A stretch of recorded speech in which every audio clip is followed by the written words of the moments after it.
nous allons passer un moment ensemble, un moment de témoignage, un moment de partage, un moment d'échange sur une expérience personnelle. Et donner le micro à Chantal Bénig, qui est venue apporter son témoignage et nous parler de son histoire, qui est une histoire au travers de laquelle beaucoup pourraient peut-être se reconnaître. Je vais demander à la scène de vous accueillir par quelques applaudissements.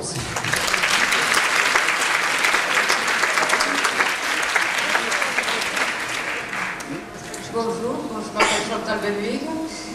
Il se trouve que je suis maman d'un enfant, il avait adulte de 29 ans qui est autiste Asperger et je suis moi-même autiste Asperger. Lui a été diagnostiqué il y a 3 ans. J'ai entendu parler de l'autisme tout à fait par hasard. Et une fois qu'il a été diagnostiqué, en essayant de chercher les façons de l'aider sur Internet, ce qui existait, je me suis aperçue que j'avais aussi des signes. Donc je me suis fait diagnostiquer aussi et ça s'est trouvé qu'1 an après, j'ai eu mon diagnostic. Avant ça, il y a eu beaucoup de péripéties, notamment celle qui arrive à beaucoup de mères de famille, c'est-à-dire la phase justice. On m'a accusé de l'avoir rendu comme ça, CCDA, n'est-ce pas? C'est un terme juridique hautement spécialisé dont je n'ai pas tout à fait compris le sens. Il faut dire que j'ai été que jusqu'en 3e, c'est peut-être pour ça, je ne sais pas. Alors j'étais dangereuse pour mon fils, donc on me l'a enlevé, j'avais droit à la voir que le week-end et la moitié des congés scolaires, à condition d'être bien gentil et de ne pas protester, parce que sinon on me l'enlevait directement. Donc j'ai souvent protesté, je suis repassée devant le juge et j'ai pu récupérer mon enfant à peu près 3 ans après. Il avait à peu près 15 ans, il ne savait plus lire ni écrire, il était complètement renfermé et ne parlait plus.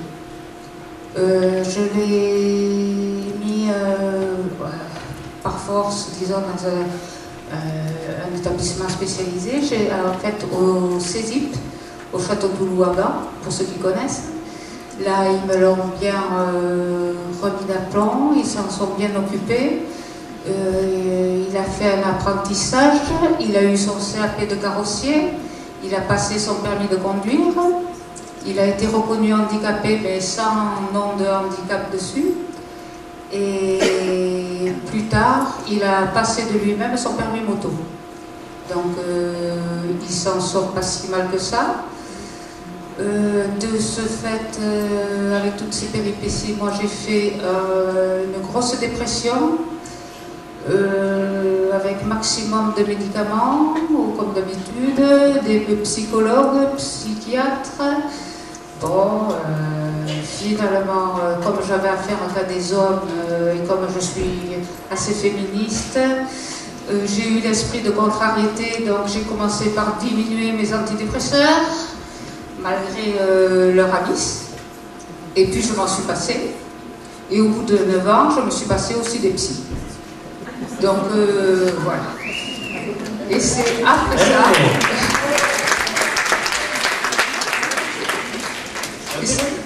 Et c'est bien après ça qu'on a eu notre diagnostic, puisqu'il n'y a pas longtemps qu'on l'a. Donc je vais vous expliquer un peu quelques petites choses, la façon dont nous on voit les choses. Alors, ce sont des choses que j'ai déjà expliquées à d'autres parents et qui étaient très contents que je leur explique. Par exemple, je regarde sur mon pince pas bête parce que... Allez-y. Voilà. Allez-y. Ah voilà, il y a un truc que je trouve très dommage, c'est qu'on oblige les autistes et les enfants à regarder dans les yeux. Moi, je regarde dans les yeux quand je converse avec quelqu'un comme ça, sans qu'il y ait beaucoup de choses à dire. Mais si je dois vraiment comprendre ce qu'il me dit, si c'est une explication, si je regarde dans les yeux, je ne comprends rien. Et je vais même vous dire jusqu'où ça va, c'est que j'ai fait une formation au début de l'année, donc c'est pas vieux, et il y avait un reflet de soleil sur le mur. Et ce reflet de soleil, il a commencé à bouger. Aïe! Et je me suis dit, quand même, t'as 60 ans, t'as plus de 60 ans, maintenant tu peux quand même passer au-delà de ça. Il n'y a rien eu à faire. Je n'entendais plus ce qu'on disait, je ne voyais même plus le formateur. C'était une masse grise pour moi. Donc j'ai dit là, il faut que je vois d'où ça vient. J'ai réussi à savoir et je ne me suis pas occupée d'autre chose. Je me suis penchée, j'ai dit le monsieur qui a une montre dorée là-bas, est-ce qu'il voudrait bien l'enlever du soleil parce que moi je ne peux plus rien entendre. Et j'ai entendu, comment elle a su que c'était moi? De suite. Donc je lui ai expliqué qu'il a serré sa montre, tout le monde a rigolé, je me suis excusée auprès du formateur parce que bon, je l'avais interrompu. Et finalement j'ai pu poursuivre ma formation. Mais pour vous dire que pour un enfant ça doit être encore pire. Parce que lui n'a pas mon expérience et donc la moindre chose, il peut très bien se focaliser dessus et ne plus rien ni entendre ni voir. C'est complètement court-circuité. Donc il faut vraiment y penser à ça. Quand un enfant n'est pas attentif, c'est qu'il y a vraiment quelque chose qui le gêne. Voilà. Je voulais vous parler aussi, on a parlé de diagnostic ce matin, et je voulais vous parler du diagnostic des filles. Ils sont très peu diagnostiqués, ce qui est un petit peu normal, puisque une fille, comme chacun sait, c'est beaucoup plus bavard qu'un garçon. Donc un garçon qui ne parle pas, c'est bizarre. Mais une fille qui ne parle pas, pouf, t'as de la chance, hein, parce que la mienne, elle me saoule. Mais c'est vrai qu'on fait beaucoup moins attention. Un garçon qui joue bizarrement avec ses jouets, on va dire il est bizarre. Une fille qui joue bizarrement avec ses poupées, on dit « Oh, c'est un garçon manqué ». Oui, voilà. C'est que nous, les filles, et nous, les femmes, nous sommes beaucoup plus malines que les hommes.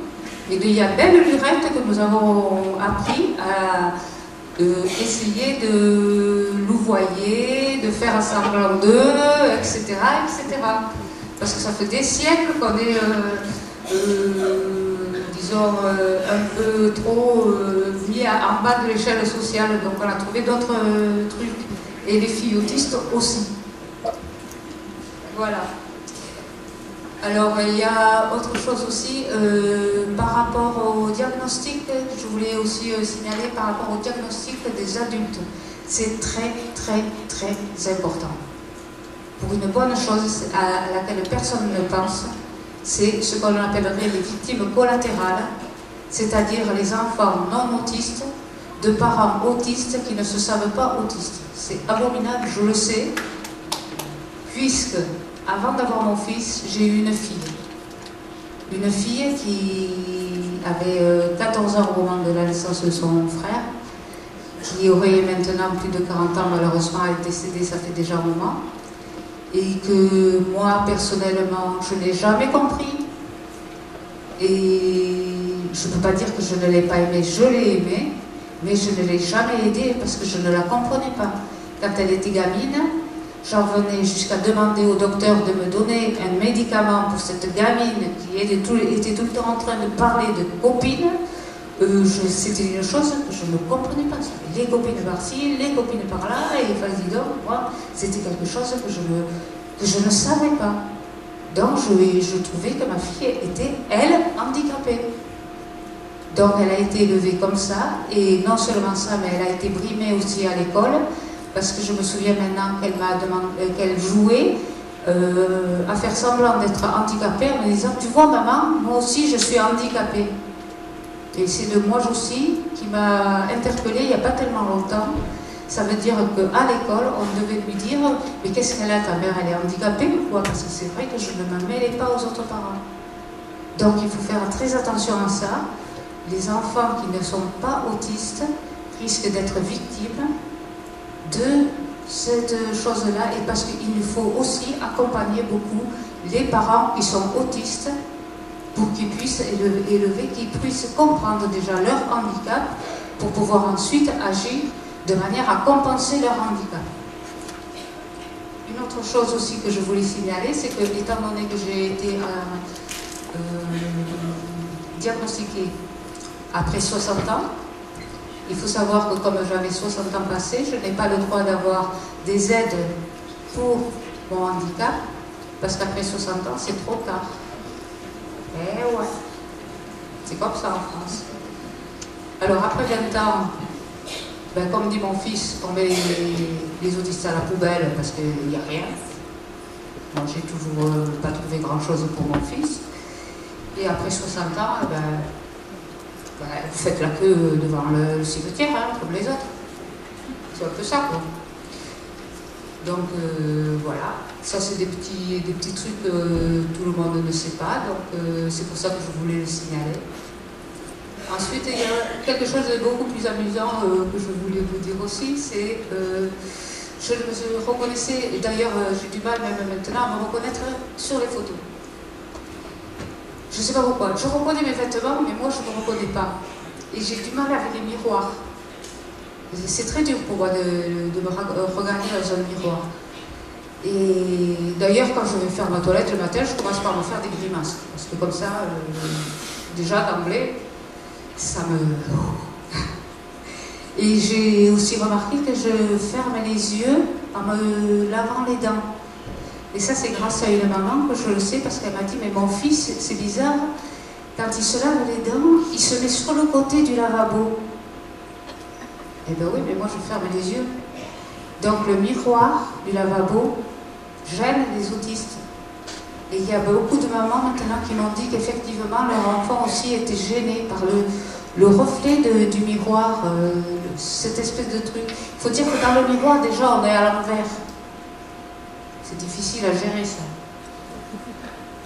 Donc, il faut trouver le moyen peut-être d'oblitérer un peu les miroirs, parce que ça ne se fait pas encore, les miroirs qui se ferment et qui s'ouvrent. Donc, il sera peut-être plus à l'aise pour se brosser les dents et se faire la toilette s'il ne se voit pas. Quitte à après à lui montrer qu'il faut qu'il vérifie pour savoir s'il est bien débarbouillé et tout. Mais c'est un regard qui est assez embêtant pour nous. C'est des petits trucs, des tas de petits trucs comme ça qui sont... voilà. Et il faut savoir que ce qu'on apprend à un autiste, même s'il est enfant, il apprend pour la vie. Donc si vous apprenez à votre enfant à dire bonjour en faisant la bise, il va toujours garder. Quand il va être adolescent dans la cour de récréation, s'il va faire la bise à tout le monde, je crois qu'il ne va pas être trop accepté. Donc il faut faire très attention à ce qu'on apprend, parce que après c'est pour la vie. Moi je sais que j'ai mis du temps, là, il n'y a pas longtemps, je viens de réaliser que dans les supermarchés, ce qui est en haut du rayon, on peut l'acheter. Parce que forcément quand vous êtes enfant, quand vous ne voulez pas qu'on prenne quelque chose, on le met en haut, on le supprime. Donc à plus de 60 ans passés, j'ai réalisé qu'en haut, là, c'était pas supprimé, je le pouvais acheter. C'est bizarre, mais c'est comme ça. Donc c'est pour ça qu'il faut faire toujours très attention. Et voilà, donc j'ai aussi eu des petits trucs comme ça. Par exemple, je me suis rappelé, j'avais toujours l'image de cet enfant-là qui fait rouler la roue de la voiture en l'écoutant. Ça m'a travaillé aussi 2 jours. Ça, je me suis dit quand même, il doit y avoir une explication. L'explication, elle est revenue aussi de mes souvenirs d'enfant.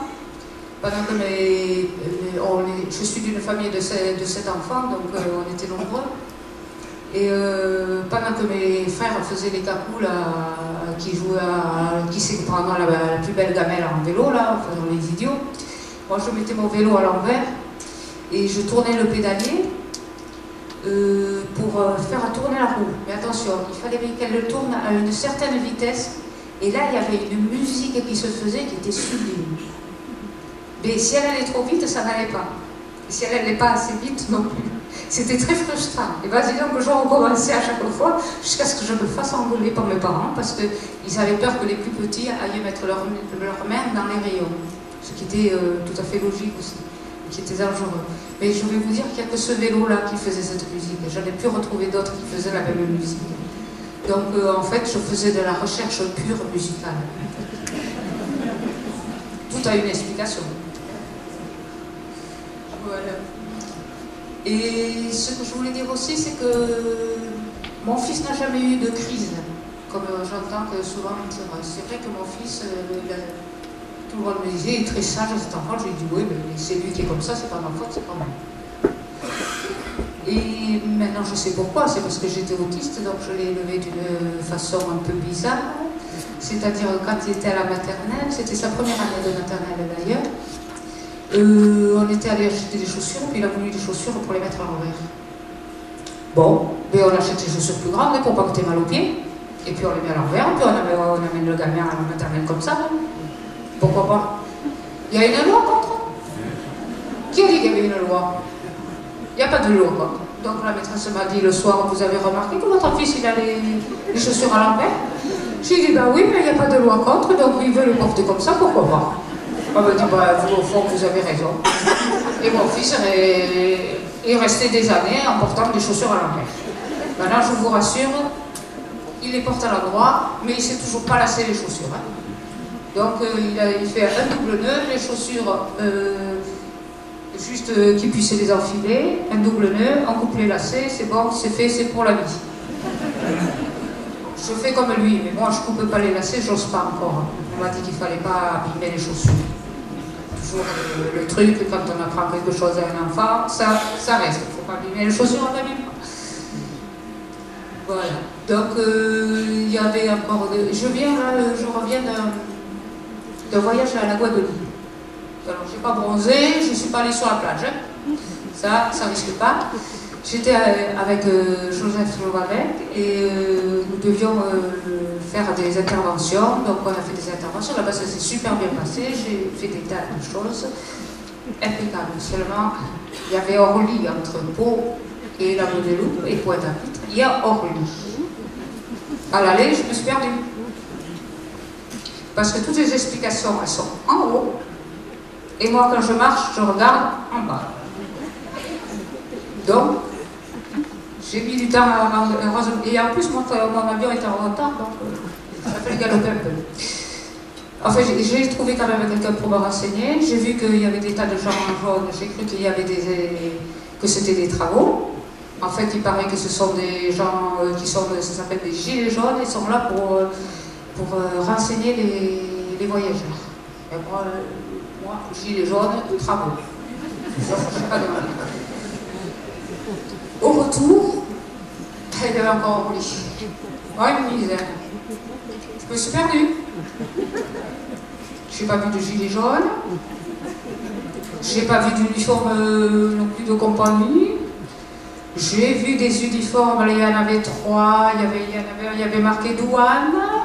Les autres, il n'y avait pas marqué douane, mais enfin, ils avaient des tas de bricoles tout autour d'eux, y compris autour de la taille. J'ai dit, bon, ils doivent pouvoir me renseigner. J'y suis allée, j'ai montré mon billet, toujours avec les cartes d'identité, parce qu'on vous demande toujours le billet avec la carte d'identité. Il faut présenter les deux, on ne sait jamais. Et donc, je leur demande où est mon avion. Et là, il y en a un qui est très malin, surtout ne croyez jamais ce que dit un mec avec un uniforme là, de la République. Et il m'a dit, vous allez là-bas jusqu'au bout, vous allez au hall 1, vous allez voir, il y a un bureau d'information, vous réveillez les gens qui sont en train de dormir derrière, de faire la sieste, et vous leur demandez. Le coup de faire la sieste, je me suis dit, là, il y a un bins. Pas trop cool quand même. Mais le pire, c'est qu'ils ne m'ont pas envoyé ni au bon hall, ni au bon étage. Donc il a fallu que je redemande. En fait, c'était en haut et c'était de l'autre côté. Merci la République. Bon, enfin bref. C'est pour ça que je voudrais en profiter pour faire un appel. Il faudrait voir avec d'autres autistes, et si ce serait aussi leur bonne idée, c'est qu'il nous faudrait en fait une carte avec marqué autiste et besoin d'aide. Comme ça, on pourrait demander directement de l'aide sans avoir besoin d'expliquer, parce que ça c'est très compliqué. Ça me berlificote dans les explications, on ne donne pas les bonnes. Enfin, bref, à part montrer le billet et la carte d'identité, ça marche toujours. Mais c'est vrai que c'est quelque chose qui est très très dur, ça. Et en plus, comme on est autiste, on a besoin de beaucoup d'explications, des petits trucs minutieux qui pour vous tombent sous le sens, mais pour nous, c'est important. Alors, on fait chier les gens, il faut dire les choses comme elles sont. Donc c'est vrai qu'une carte avait marqué autiste et qui soit la même pour toute la France, et même au-delà s'il faut, mais avait besoin d'aide dessus, ça nous aiderait beaucoup, je pense. Ça permettrait d'avoir vraiment des explications. Je suis pas seule à être là. Voilà. Bon, alors qu'est-ce que j'ai encore là? Parce que je sens qu'il pourrait y en avoir beaucoup. Voilà. C'est un mi-chemin entre le témoignage et le stand-up, en fait. Et vous êtes super sur scène. Vous êtes, c'est un mi-chemin, c'est parfait. Allez, encore une ou deux. Un petit peu. Allez, un ou deux exemples. Pas plus, un ou deux exemples. D'accord. Alors, je voulais dire simplement que moi, j'ai eu la chance d'avoir été à l'école avant 68, avant tout ça. Donc, de ce temps-là, il y avait les handicapés, ils étaient avec les autres au milieu. Donc, dans les classes, c'était le silence. On faisait l'exercice et ensuite, on écoutait le maître. C'était très strict, très carré et il n'y avait pas de distraction. De plus, comme j'étais un peu lente, ça tombait bien, il n'y avait pas de récré parce que je finissais mes exercices pendant la récré. Donc pas de problème de récréation, ça c'est super. Mais c'est vrai que j'ai eu cette chance-là et que j'ai pu aller comme ça jusqu'en 3e. Alors j'ai eu de très bonnes notes à l'écrit, mais alors à l'oral, 0. Et voilà. Donc je vais finir alors avec ma petite phrase fétiche. Je dirais que l'autisme est un handicap et que c'est ni plus ni moins que l'une des charmantes facettes de la biodiversité. Vous applaudissez Chantal. Merci pour cette phrase de vie. Merci beaucoup.